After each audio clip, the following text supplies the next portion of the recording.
So our first speaker is from the East Coast. I met him 20 years ago, actually 24 years ago. I went to this thing called a Craig Proctor Super Conference. He was the megastar. He had bought in his Cabo Banker franchise. He had bought in his building, selling hundreds and hundreds and hundreds and hundreds of them every year.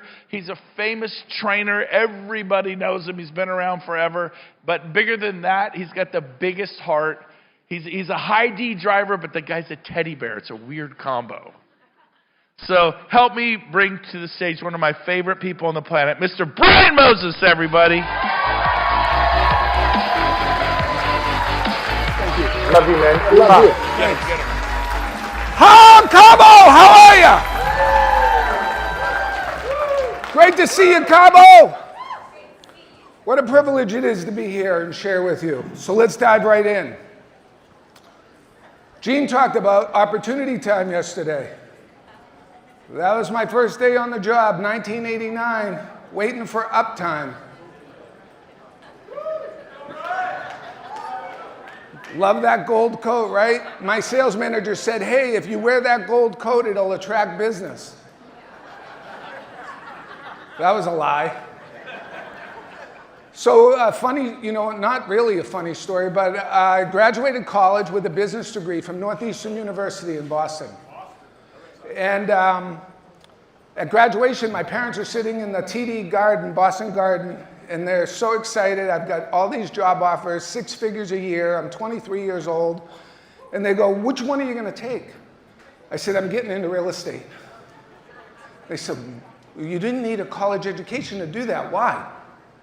I said, they make tons of money. How many of you thought real estate agents made tons of money? My first 5 years in the business were pretty tough. These are canceled checks, 1995, 1994. Hard times. Couldn't pay my bills. I was spending more money than I was making. I was doing everything my sales manager and broker told me to do, promote myself, cold call, door knock. I was doing 300 calls a day, 6 hours a day, from 7 in the morning till 1 in the afternoon. Dialing the phone book, dialing for dollars. You guys know the scripts, right? Hey, if you were planning on moving, where do you think you'd be going? And I'd get answers like heaven. I go, when do you think that'll be? Follow the script, right? So I keep working harder, and then, do you guys know that we're all related? I get a letter from our uncle, Uncle Sam. And Uncle Sam said, hey, Brian, we haven't heard from you in a few years. 1990, 91, 92, 93, 94. Where you been? I'm like, you mean I have to pay taxes on this stuff? I go, well, I did what most of you would do. I just threw those letters in the trash because I figured they'd have bigger fish to fry. So the letters came a little bit more frequently, a little bit more serious. I had to sign for them. I continued to throw them in the trash. Finally, my broker said, Brian, we got a little problem. The IRS is levying your commissions. And every commission that you earn, we've got to send to the IRS. I'm like, ooh, that's not good. I'm in a little bit of trouble. By the time they caught up with me, I owed them over $60,000 in back taxes. And I had just deposited $18,000 in checks, and they were all bouncing, as you could see. And so I borrowed money from friends. I wrote them post-dated checks on commissions that were in the queue. And my really good, close personal friends were so kind to charge me 10% interest for a month. I'd borrow $2,000. I'd write them a check for a month later, $2,200. And the bank called me and said, hey, Brian, your checks are bouncing. I go, that's impossible. I just deposited $18,000. And they said, oh, let me check. They levied my bank account, the IRS levied my bank account, took all the money out, so now all the checks are bouncing. I share this with you because, everybody knows of our success stories, right? Social media, and we're doing great, and we're kicking ass, and life is good. But the gentleman yesterday said, you never know who you're talking to and what problems they have. And I was at such a down point in my life, I thought about taking my own life. because I didn't want to let my dad down. I didn't want to let my parents down. And as Brent said, you know, I found some mentors. I got to work with Craig Proctor. He was a great role model in my life. But at that time in my life, I came home thinking about taking my life, and I turned on the TV, and there was this giant man with big teeth, big hands, and he said, "You too can change your life for 3 easy payments of $197. And your past doesn't equal your future. And you can have and do and experience anything you desire in your life." And I'm like, really? You're talking to me. So I bought those tapes, I turned my life around, I changed my psychology, because that was probably the biggest part. And what I learned, and what we've been hearing this common theme all day, is that your beliefs control your thinking. And your thinking controls your actions. And your actions control your results. Or your inactions control your results. So what do you believe is possible? Gene said yesterday, write down how much your revenue share is going to be. Dream big. Tony Robbins taught me to dream big. Don't set mediocre goals.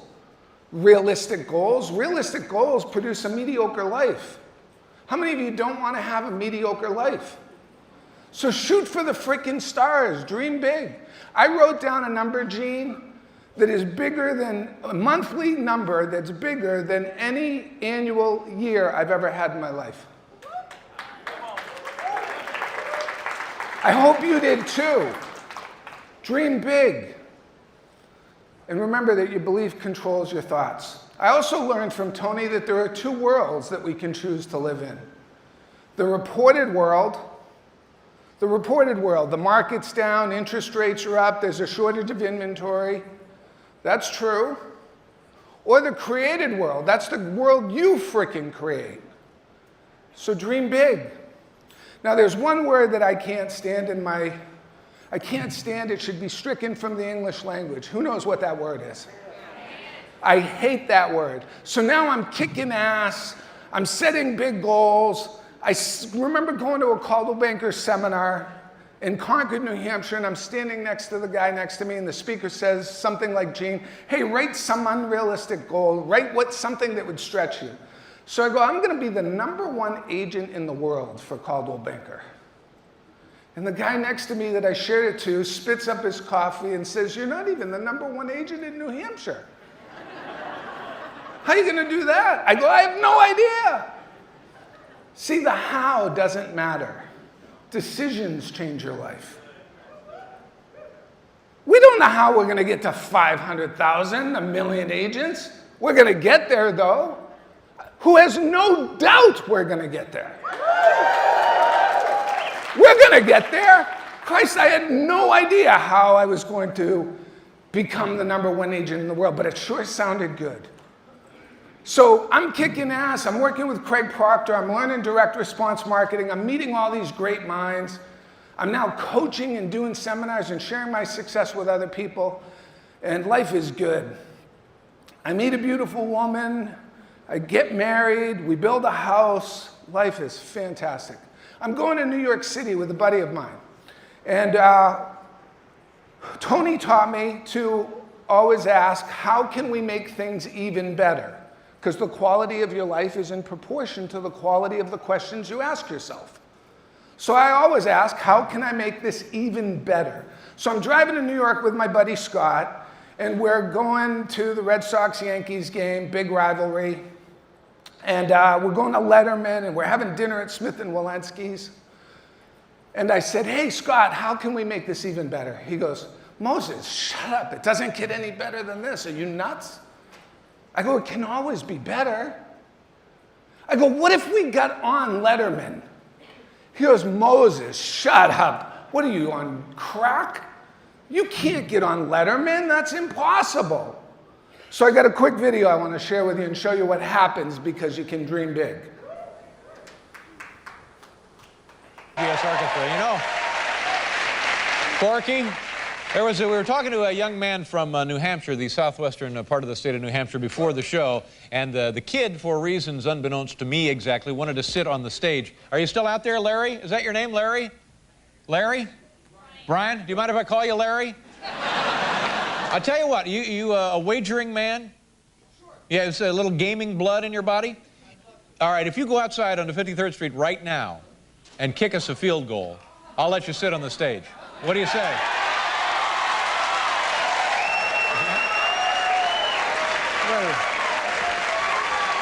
Wait a minute. Come here. Come here. Hey, hey, hey, hey, hey, hey, hey.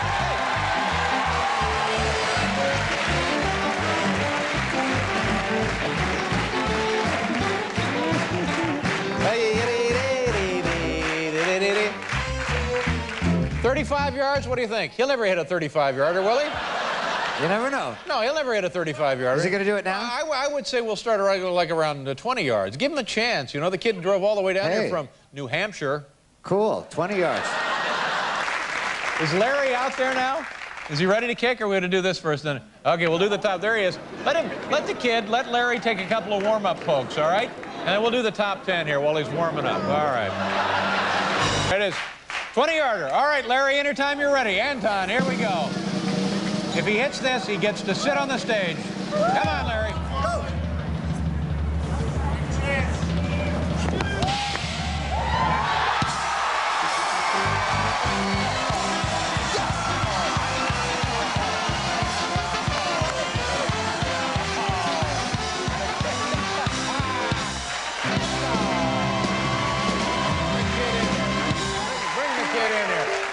Let's take a look at that in slow motion, instant replay. We got it on replay.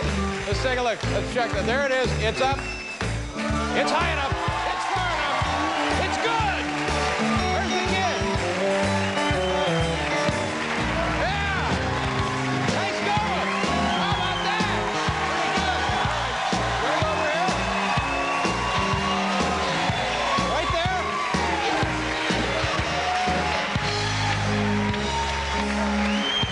That's something, isn't it? How about that? Yes! Not bad. 30 yards, 30 yards, that was 20, 30 yards, you can host the damn show. Think about it. Think about it.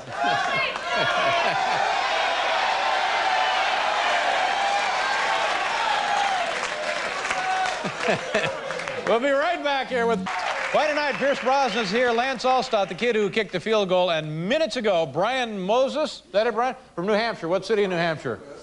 Southwestern portion. Exactly. Won the honor of sitting on those stairs for the rest of the show by drilling this unbelievable, dramatic, overtime, last minute. Look at this, man. This is a rocket, isn't it?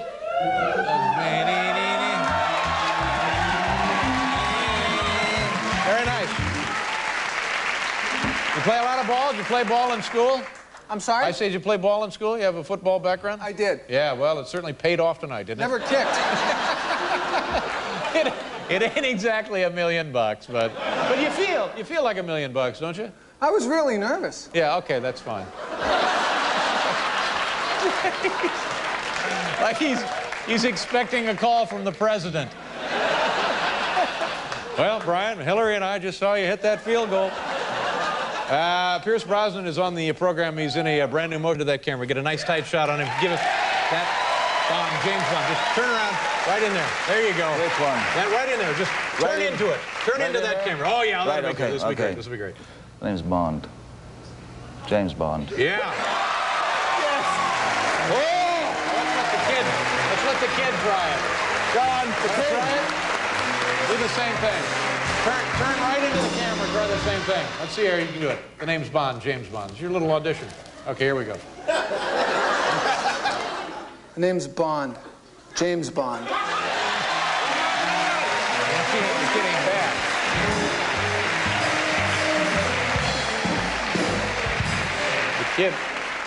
The kid ain't bad.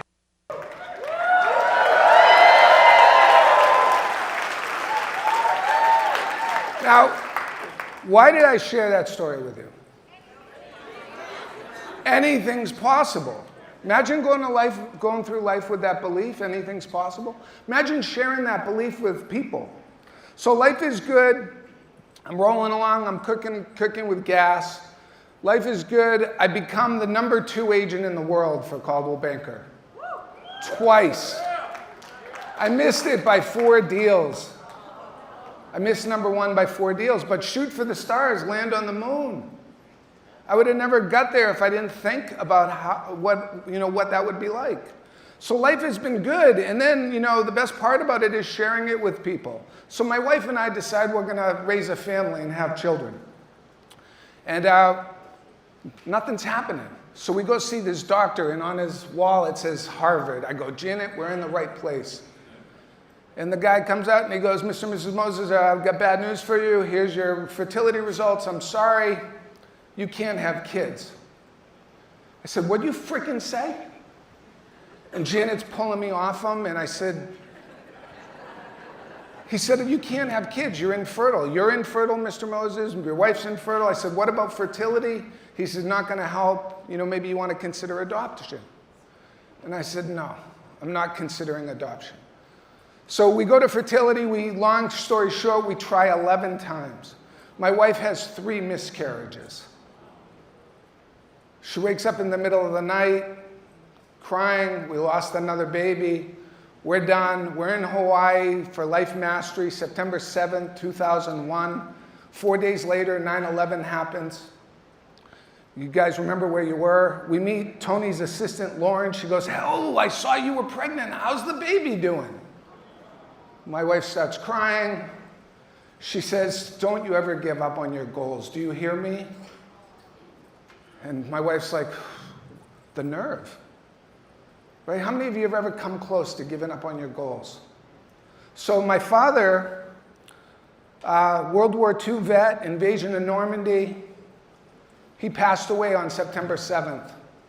We're flying home from Hawaii, September 11th happens, and my wife says, can we try one more time? Maybe Grampy will put in a good word for us.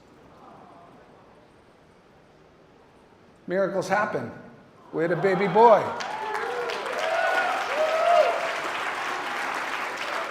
Hayden Ryan Moses, 7 pounds, 9 ounces. That's us in Hawaii. Then we adopted a little boy from China. We've lived an incredible life. We're so blessed. But don't let anybody tell you you can't do anything, because imagine if we listened to you. Every year, I sent that doctor from Harvard a Christmas card with a picture of our family. Said, don't you freaking tell people they can't. Miracles happen. Everyone in this room is a miracle. It's my boys. Life is good. So you have 2 worlds you can choose to live in. I was with Jake Kinder and Mike Reese at the Kentucky Derby. They go, Brian, we'd love to take you as our guest.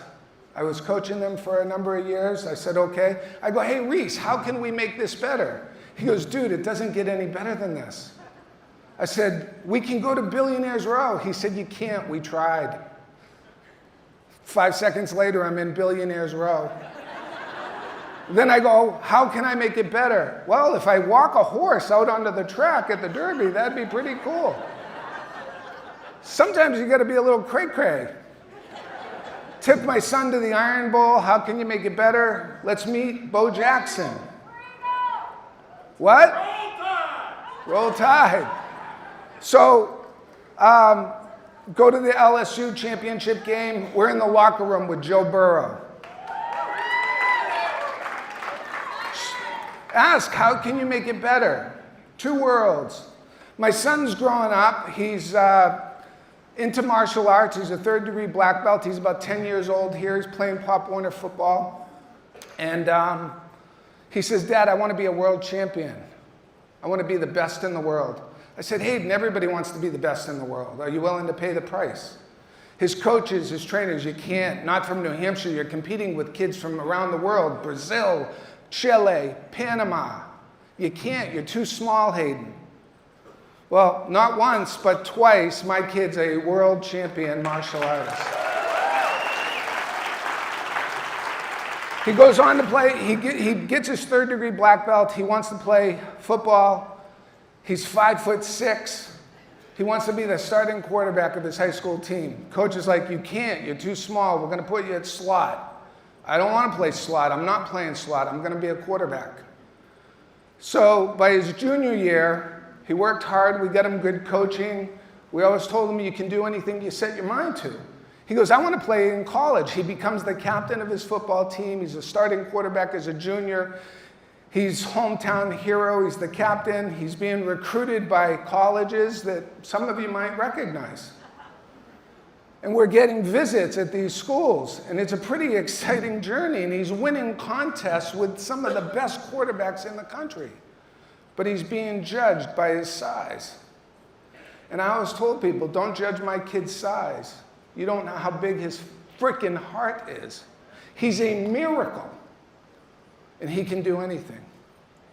So he says, Dad, I want to play Division I football. I said, dude, go for it. You can do anything you set your mind to. His senior year of high school, he's being recruited. He's got 13 college offers. In a scrimmage, he tears his ACL. All the offers off the table. You know what he says to me? He said, God's delays are not God's denials. I'm like, wow. He goes, I'll do a year at prep school. I'm going to play college football. And he did a year at prep school, was the valedictorian, got recruited by one school in Iowa, D3 school, becomes a starting quarterback, sets 2 NCAA passing records, says to mom and dad, hey, I want more. I want to play Division I. I want to go to an elite school. Do you have any objection to me applying to these schools? We said, no, go for it. Janet goes, do you think he can play football in Division I? I go, not a chance. He's 5'8". He sends me an email or a text. He goes, Dad, I just got into Vanderbilt. In the SEC! I'm like, holy shit! That's awesome, Hayden. Sorry, I'm sorry, I apologize. I'm ecstatic, holy smokes. And he goes, I'm in. I go, so you're not going to play football? He goes, Dad, I'm playing football. Hayden, what are you talking about? You're 5'8". He goes, Dad, I go, how are you going to do that? He goes, what'd you say? So I'll wrap it up. Created world. My son walked on to Vanderbilt football. He's a walk-on playing in the SEC. He sets a goal to make the travel team. He makes the travel team. His first game is in Hawaii. Thank you, Hayden. There he is on the sidelines. He's calling the plays. We're the biggest tailgaters in the SEC. So you can create your world, dream big. He looks like he's, channeling his Joe Burrow right there. He played where the Super Bowl was this past year in Las Vegas. Dream, who can tell where my kid is?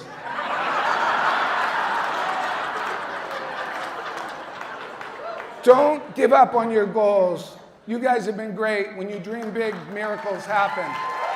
Love you, thank you.